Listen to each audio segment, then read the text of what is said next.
Welcome very much to my presentation on Muhammad Ali Khalidi's trio of kinds of social kinds and about the missing fourth kind of social kinds. In an important 2015 paper published in Philosophy and Phenomenological Research, Muhammad Ali Khalidi presents his account of the three kinds of social kinds, and he does so following Searle's social ontology, according to which propositional attitudes are constitutive for many social entities and many social kinds. And these propositional attitudes can be directed either to the social kinds themselves or to the instances of these social kinds.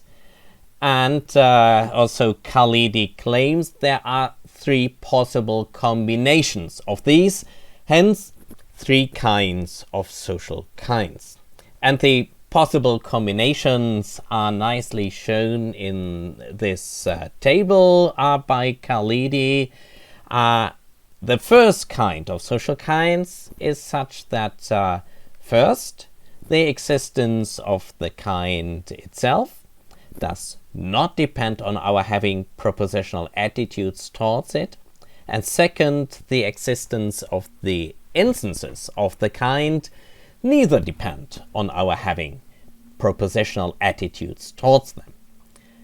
Khalidi's examples are racism or recession, so an episode of recession does not require anyone to recognize it as a recession or to have any propositional attitudes towards the kind of recessions. Recession can happen without anyone knowing that what a recession is or that there is a recession.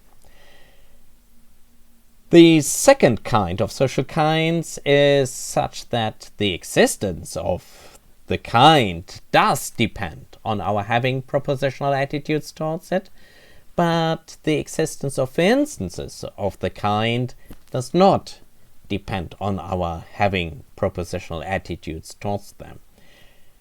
Searle's example for this is, well, the dollar note that has fallen amid the cranks of the printing plant, and of course US citizens have propositional attitudes towards the kind dollar note, but no one whatsoever has any attitude towards this particular dollar note that has fallen amid the cranks, and nobody ever takes notice of it. Khalidi's examples are war and money in general, and the third kind of social kinds is the case where both the existence of the kind depends on our having propositional attitudes towards it, and the existence of instances of the kind depend on our having propositional attitudes towards them. And being a permanent resident or prime minister, Khalidi's example, so for becoming a prime minister, a lot of rules in the constitution, and we have propositional attitudes towards the kind prime minister, but we also need to have propositional attitudes towards the individual prime minister in order for them to be prime minister of a certain country. Well, is there room for a fourth kind? Well, there is one combination that is missing from this three-row table, the no-yes combination. No, the existence of the kind does not depend on our having propositional attitudes towards it, And yes, the existence of the instances of the kind depend on our having propositional attitudes towards them. There seems to be an argument against this combination. Any attitudes, thus the instances, needs to involve some description of the instances, hence some attitude to the social kind in question. But there is some room for a rejoinder against this argument, and this rejoinder is based on a certain ambiguity in Khalidi's characterization. For, well, does the existence of instances of the kind depend on our having propositional attitudes towards them? Well, A, propositional attitudes that refer to the social kind term in question, or B, propositional attitudes that refer to some other social kind. So option A, in fact, excludes the no-yes combination, but option B points to a hitherto overlooked kind of social kinds, and as I will argue, a very important kind of social kinds. And, well, this combination is made possible by the fact that, well, kinds come in hierarchies, and this is also true for social kinds. So here is how the fourth kind of social kind is possible. So, well, imagine there's some social genus G, and the instances of the social genus are all brought into existence by propositional attitudes that, well, refer to some species of G, say social species A or social species B.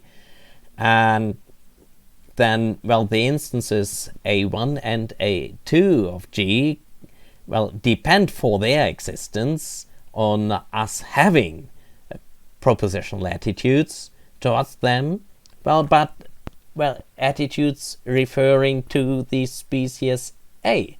And B1 and B2, well, depend for their existence on propositional attitudes towards them, but, well, attitudes that refer to, well, social species B. And no attitude will refer to, well, social genus G.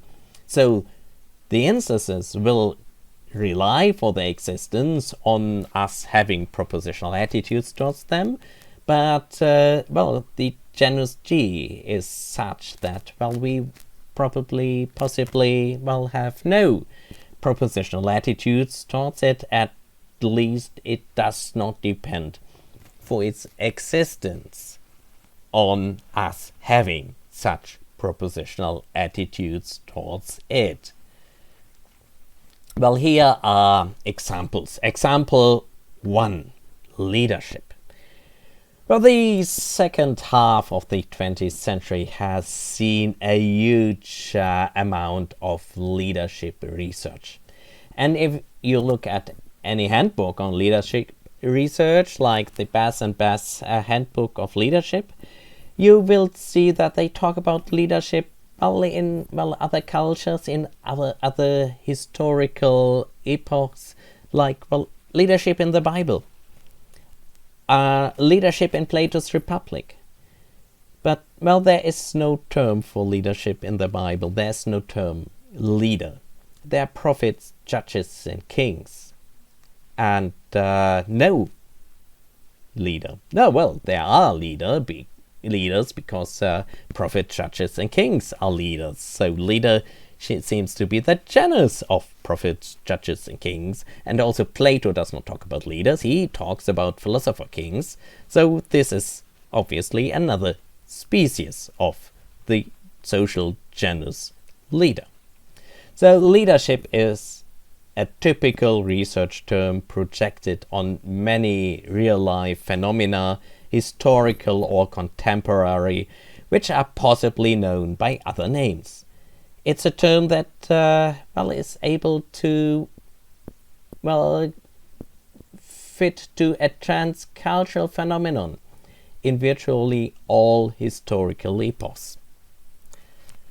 Example 2, plural subjects.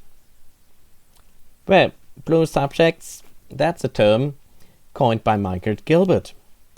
And Gilbert characterizes plural subjects in a way that they are established by the intentional signaling of one's readiness to form a joint commitment for some collective act. So, propositional attitudes, intentions, are necessary in order for a plural subject to come into existence, but no reference to the kind plural subject is necessary. We can form, and in fact we do, form plural subjects, or so Gilbert says, without knowing the term plural subject, without using the term plural subject.